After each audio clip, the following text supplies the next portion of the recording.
ಪಾಕಿಸ್ತಾನದ ಮತ್ತೊಂದು ಕ್ಷಿಪಣಿ ಕೂಡ ಉಡಿಸಾಗಿದೆ ಭಾರತೀಯ ಸೇನೆ ಕಡೆಯಿಂದ. ಮತ್ತೊಂದು ವಿಫಲ ಯತ್ನವನ್ನ ಮಾಡಿ ಸೋತು ಬಿಟ್ಟಿದೆ ಪಾಕಿಸ್ತಾನ. ಎಲ್ಲವೂ ಕೂಡ ವಿಫಲ ಯತ್ನಗಳೇ ಪಾಕಿಸ್ತಾನದಿಂದ ಆಗ್ತಾ ಇರೋದು.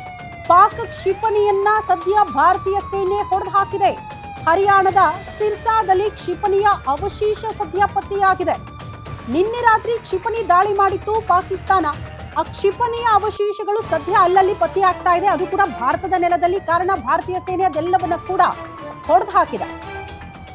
ಮತ್ತೊಂದು ವಿಫಲ ಯತ್ನ, ಆ ಮೂಲಕ ಪಾಕಿಸ್ತಾನದಿಂದ ಆ ವಿಫಲ ಯತ್ನದಲ್ಲಿ ಸೋತು ಸುಣ್ಣವಾಗಿದೆ ಪಾಕಿಸ್ತಾನ.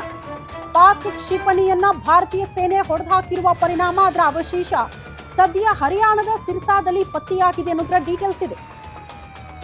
ಎಲ್ಲೆಲ್ಲ ಅವಶೇಷ ಪತ್ತೆ ಆಗ್ತಾ ಇದೆಯಲ್ಲ, ಅಲ್ಲಿನ ಸ್ಥಳೀಯ ಪೊಲೀಸರೇ ಹೋಗಿ ಅದರ ಸ್ಯಾಂಪಲ್ಗಳನ್ನ ನೋಡ್ತಿದ್ದಾರೆ. ಅಂದ್ರೆ ಎಲ್ಲೆಲ್ಲ ಅವಶೇಷ ಬಿದ್ದಿದೆ, ಹೇಗೆ ಬಿದ್ದಿದೆ ಅಂತ. ಸೊ ಅಂಥ ಪರಿಸ್ಥಿತಿ. ನಿನ್ನೆ ಒಟ್ಟಿಗೆ 25ಕ್ಕೂ ಹೆಚ್ಚು ಡ್ರೋನ್ಗಳಿಂದ ಅಟ್ಯಾಕ್ ಆಗೋ ಪ್ರಯತ್ನ ಆಯಿತು. ಎಲ್ಲವನ್ನ ಕೂಡ ಉಡಿಸ್ ಮಾಡಿದೆ ಭಾರತೀಯ ಸೇನೆ. ನೋಡಿ, ಇಲ್ಲಿ ಗಮನಿಸ್ತಾ ಇದೀರಲ್ಲ, ಹರಿಯಾಣದ ಸಿರ್ಸಾದಲ್ಲಿ ಸದ್ಯ ಡ್ರೋನ್ನ ಅವಶೇಷ ಪತ್ತೆಯಾಗಿರೋದು. ಅಂದ್ರೆ ಕ್ಷಿಪಣಿಯ ಅವಶೇಷ ಇದು. ಹೆಂಗೆ ಭಾರತೀಯ ಸೇನೆ ಹೊಡೆದು ಹಾಕಿದೆ ಅಂತ ಅಲ್ಲಿನ ನಾಗರಿಕರು ಜಮಾವಣೆಯಾಗಿರೋದು ಕುತೂಹಲ ಅವ್ರಿಗೆ. ಏನಪ್ಪಾ ಇದು ಬಂದು ಈ ರೀತಿ ಬಿದ್ದಿದೆ ಅಂತ ಅದನ್ನ ನೋಡೋದಕ್ಕೂ ಜನ ಸೇರಿದ್ದಾರೆ ಅಲ್ಲಿ. ಈ ಬಗ್ಗೆ ಮತ್ತಷ್ಟು ಡೀಟೇಲ್ಸ್ ಅನ್ನ ಪಡ್ಕೊಳ್ಳೋಣ. ಕಂಟೆಂಟ್ ಎಡಿಟರ್ ಮಹೇಶ್ ದೂರವಾಣಿ ಸಂಪರ್ಕದಲ್ಲಿದ್ದಾರೆ. ಮಹೇಶ್, ತಾವು ಹೇಳ್ತಾ ಇದ್ರಿ ಈಗ ಪಾಕಿಸ್ತಾನ ಪ್ರಯೋಗ ಮಾಡ್ತಾ ಇರೋದು ಟರ್ಕಿ ನಿರ್ಮಿತ ಡ್ರೋನ್ಗಳು ಅಂತ ಭಾವಿಸಿದ್ವಿ. ಕಾರಣ ನಿನ್ನೆ ಭಾರತೀಯ ಸೇನೆ ಸುದ್ದಿಗೋಷ್ಠಿಯಲ್ಲಿ ಕರ್ನಲ್ ಸೋಫಿಯಾ ಖುರೇಶಿ ಅವರನ್ನು ಸ್ಪಷ್ಟಪಡಿಸಿದ್ರು. ಬಟ್ ಈಗ ಪಾಕಿಸ್ತಾನ ಕೂಡ ಸಿದ್ಧ ಮಾಡ್ತಾ ಇದೆಯಾ ಡ್ರೋನ್ಗಳನ್ನ ಪಾಕಿಸ್ತಾನದ ಸಿದ್ಧ ಮಾಡ್ತಾ ಇದ್ದಾರೆ, ಹಮಾಸ್ ಉಗ್ರ ಸಿದ್ಧ ಮಾಡ್ತಾ ಇದ್ದಾರೆ. ಅಂಡ್ ಈಗ ನೀವು ಹೇಳ್ತಾ ಇದ್ರಲ್ಲ, ಶಿರ್ಸಾದಲ್ಲಿ ಸಿಕ್ಕಿರೋ ಈ ಕ್ಷಿಪಣಿ ಅವಶೇಷ, ಇದೇ ಮಿಸೈಲ್ ದೆಹಲಿಗೆ ಗುರಿ ಇಟ್ಟು ಬಂದಿದ್ದಂತಹ ಕ್ಷಿಪಣಿ. ಇದೇ missile, this is the missile. ಹೇಳಿದ್ವು ನಾವು ಶಿರ್ಸಾ ಪರಿಸ್ಥಿತಿ ಹೇಗಿದೆ, ಕ್ಷಿಪಣಿ ಎಲ್ಲಿ ಬಿದ್ದಿದೆ ಅನ್ನೋದ್ರ ಬಗ್ಗೆ ಇನ್ನೂ ಡೀಟೇಲ್ಸ್ ವೇಟ್ ಮಾಡ್ತಾ ಇದೀವಿ ಅಂತ. ವಿತ್ ವಿಡಿಯೋ ಎವಿಡೆನ್ಸ್ ಸಿಕ್ಕಿದೆ. ಈ ಶಿರ್ಸಾದಲ್ಲೇಯೇ ಬಂದು ಬಿದ್ದಿರುವ ಈ ಮಿಸೈಲು ದೆಹಲಿಯನ್ನ ಟಾರ್ಗೆಟ್ ಮಾಡಿ ಬಂದಿತ್ತು.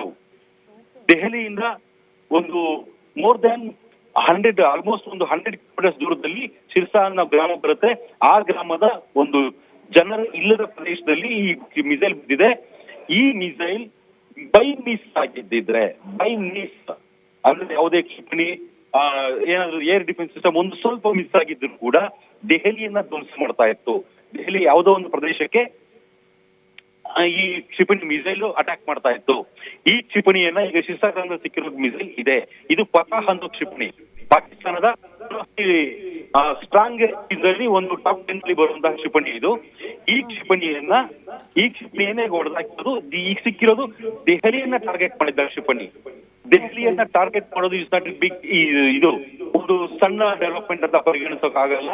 ಇದನ್ನ ಯುದ್ಧ ಅನ್ನೋ ರೇಂಜಲ್ಲೇ ಪರಿಗಣಿಸಬಹುದು. ಬಟ್ ಯುದ್ಧ ಅಂತ ಇಂಡಿಯಾ ಡಿಕ್ಲೇರ್ ಮಾಡೋದು, ಯಾಕೆಂದ್ರೆ ದೇಶದ ರಾಜಧಾನಿಯನ್ನೇ ಟಾರ್ಗೆಟ್ ಮಾಡಿ ಹೊಡೆದಿದ್ದಾರೆ. ಈ ಫತಾಹ್ ಕ್ಷಿಪಣಿ ಇದೆಯಲ್ಲ, ಈ ಫತಾಹ್ ಕ್ಷಿಪಣಿ ಏನಾದ್ರೂ ಬೈ ಮಿಸ್ಟೇಕ್ ಬಿದ್ದಿದ್ರು ಕೂಡ ಮಿನಿಮಮ್ 5 ಕಿಲೋಮೀಟರ್ ಡೆವಿಸ್, ಅಂದ್ರೆ ಒಂದು ಡಯಾಮೀಟರ್ ಅಲ್ಲಿ ಇದು ಧ್ವಂಸ ಮಾಡ್ತಾ ಇದ್ದಂತಹ ಕ್ಷಿಪಣಿ ಆ ಪ್ರದೇಶವನ್ನ ಹಾಳು ಮಾಡ್ತಾ ಇತ್ತು.